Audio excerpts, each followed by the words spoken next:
Em um tempo antigo, o silêncio das montanhas parecia guardar segredos ancestrais, e a vastidão do céu se estendia como um véu imutável. A história então se desenrolava com a força sutil de um murmúrio. Ali, entre as pedras finas que cobriam os caminhos e vales da Judeia, corria um segredo passado por gerações, um segredo que transcendia o tempo, viajando nas sombras e na esperança dos homens. Você já parou para pensar que um simples pedaço de madeira, moldado por mãos humanas e adornado com ouro precioso, poderia conter em seu cerne uma força capaz de mudar o destino de uma nação inteira? Esse era o poder e o mistério que repousava na Arca da Aliança. Convido você a preparar o coração e a mente para essa jornada pela história. Acompanhe a trajetória do poder e do medo, da confiança e da reverência que se entrelaçam na narrativa de um cetro de madeira que fala muito mais do que uma simples autoridade terrestre poderia expressar. Situemo-nos, então, à sombra da antiga Judeia, onde o sol lançava seus raios alternadamente quentes e frios, como se o próprio tempo hesitasse entre a calma e a tormenta. Nesse cenário grandioso surgiu Saul, o primeiro rei ungido de Israel. Saul não usava uma coroa reluzente de ouro, sua coroa era feita de responsabilidade, de presságios e batalhas invisíveis. Carregava em seu coração um fardo celestial, uma missão dada por Deus. Ele deveria guiar o povo escolhido por caminhos incertos, enfrentando ameaças vindas tanto das nações vizinhas quanto dos conflitos internos que devastavam sua própria terra.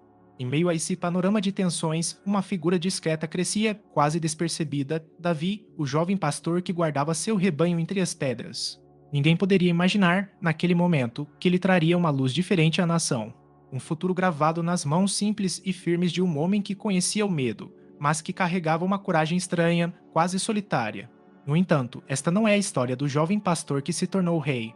Existe outra narrativa, menos conhecida, que pulsa nas sombras da corte, silenciosa e carregada de tensão. Tudo começa quando os filisteus, depois de uma amarga derrota no campo de batalha, fizeram algo inesperado. Com todo o orgulho da vitória, tomaram para si o que havia de mais sagrado para os israelitas, a Arca da Aliança. Essa não era uma relíquia comum, uma caixa entalhada e dourada. Era o símbolo vivo da presença de Deus entre o seu povo, um objeto cheio de poder, mistérios e um pacto eterno. Para Israel, a notícia da perda da arca soou como um trovão rasgando o céu. O coração da fé estava capturado e exposto à profanação em terra inimiga. Imagine, por um momento, caminhar entre as tendas do acampamento israelita nesse instante. A atmosfera, antes vibrante com cantos de esperança, se torna densa e quase sufocante. Homens e mulheres trocavam olhares de incredulidade, de dor.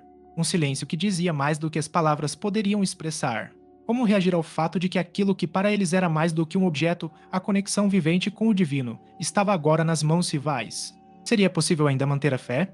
A angústia crescia enquanto a noite pesava sobre o povo, trazendo a sensação de que o inexplicável abriria caminho para novas revelações.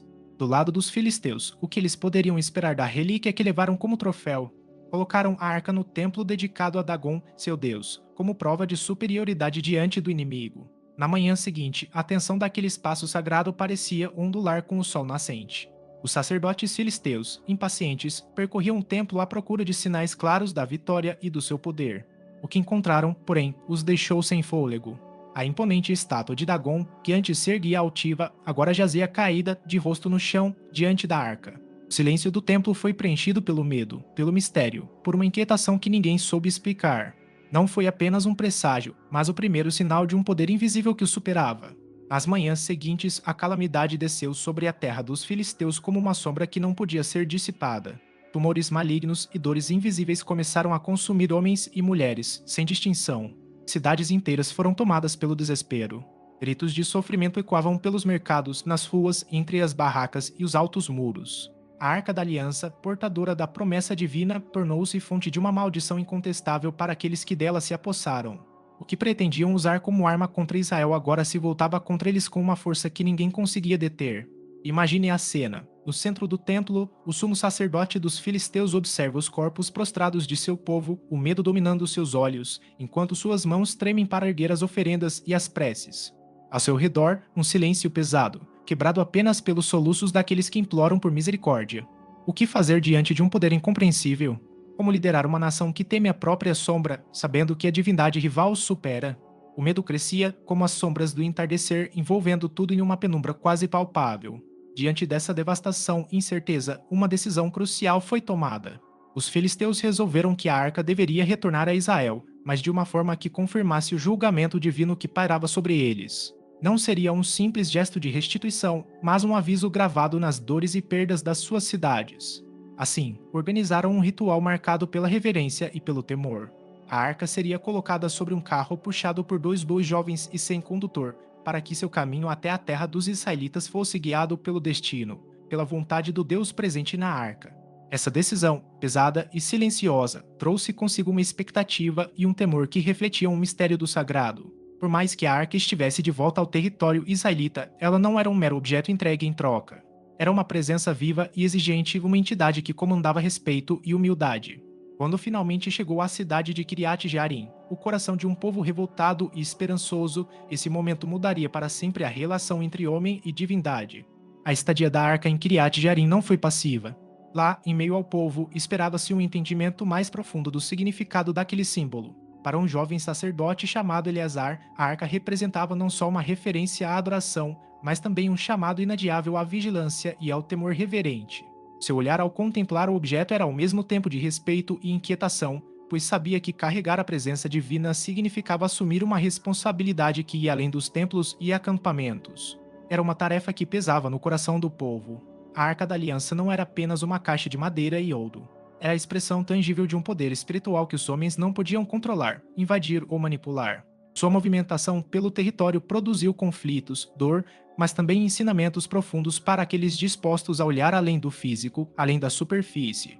Ao longo dessa jornada, o que se revelou foi um desafio para toda a humanidade, até onde podemos suportar a presença do sagrado sem sermos consumidos pelo orgulho, pelo descuido ou pela arrogância? Quando os filisteus quebraram o selo divino para levar a arca, aprenderam da pior maneira que a santidade é inacessível aos soberbos. O sagrado não pode ser manipulado como um artefato ou uma ferramenta de poder terreno. Essa lição, gravada no sofrimento das cidades, permanece como um farol para todos que buscam entender o mistério da divindade e o preço da soberba. Antes de encerrar, reitero o convite a você que me escuta. Siga este caminho com humildade e abertura, pois as narrativas que surgem carregam a mesma profundidade, o mesmo mistério e riqueza que desafiam a compreensão humana. Voltando à narrativa, é importante destacar o momento culminante dessa história. Os filisteus entenderam que a restituição da arca deveria vir acompanhada de um ritual, com sacrifícios e sinais, para que a calamidade cessasse. O medo reverente dominava aquela terra, mesmo diante de uma fé diferente. Reconheciam que aquela força maior, desconhecida mas presente, não podia ser ignorada nem enfrentada com orgulho. Era a lembrança de que, embora diferentes nas crenças, todos estavam sujeitos ao temor do divino. Quando a arca finalmente retornou aos israelitas, não como um troféu, mas como um aviso vivo, esse ato marcou uma transformação na consciência do povo. Aquela presença invisível e poderosa moldava-os, lembrando que a fé verdadeira não é aliada cega, mas uma realidade que exige respeito e temor. Saulo e seus governantes enfrentavam um novo desafio, não apenas defender suas terras contra inimigos visíveis, mas também lidar com o medo presente em seus corações, o medo de um poder que escapava ao controle humano. A narrativa termina com o sussurro da arca entre as pedras e vales da Judéia, sendo puxada com humildade pelos bois que, mais que animais, eram símbolos da submissão e da reverência exigidas por aquele instrumento divino. A Arca da Aliança tornou-se mais que um objeto, transformou-se em um sinal eterno, um lembrete da presença que transcende posses humanas, supera conquistas militares e desarma a arrogância.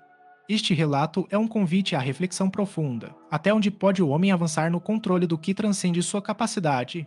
Quando é o momento de ajoelhar, reconhecer nossas limitações e entender que há forças maiores em movimento, forças que questionam, desafiam e exigem o melhor de nós. Essa pergunta reverbera para além dos tempos antigos, alcançando as decisões e dilemas da vida cotidiana. A lição principal da história reside na reverência ao poder que vai além da capacidade humana de controle. A Arca da Aliança, embora um objeto sagrado, nunca foi apenas um símbolo inerte. Representa a presença viva de Deus na Terra, impondo limites claros à soberba, à arrogância e à manipulação do sagrado. Os filisteus, ao tomá-la como troféu de guerra, aprenderam na dor e no sofrimento que o poder divino não é para exibição, mas para profundo respeito. Podemos traçar paralelos no mundo moderno. Imagine um funcionário que recebe uma posição de autoridade numa grande empresa.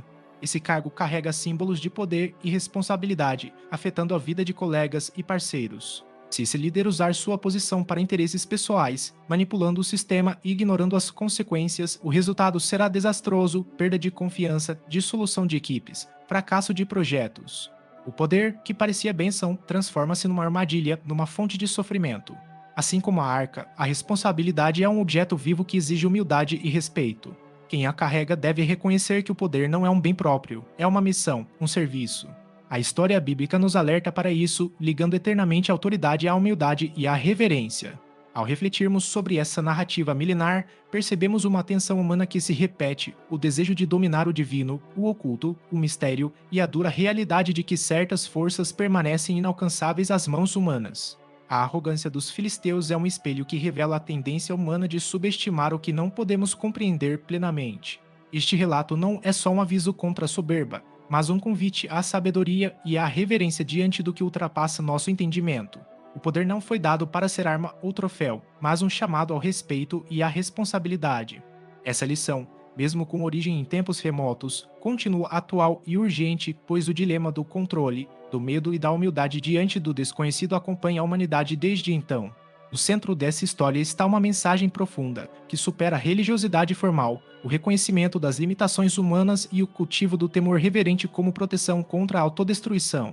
É um ensinamento que oferece a oportunidade de viver em harmonia com forças maiores que nós mesmos, sejam divinas ou simplesmente os mistérios da vida que não podemos desvendar.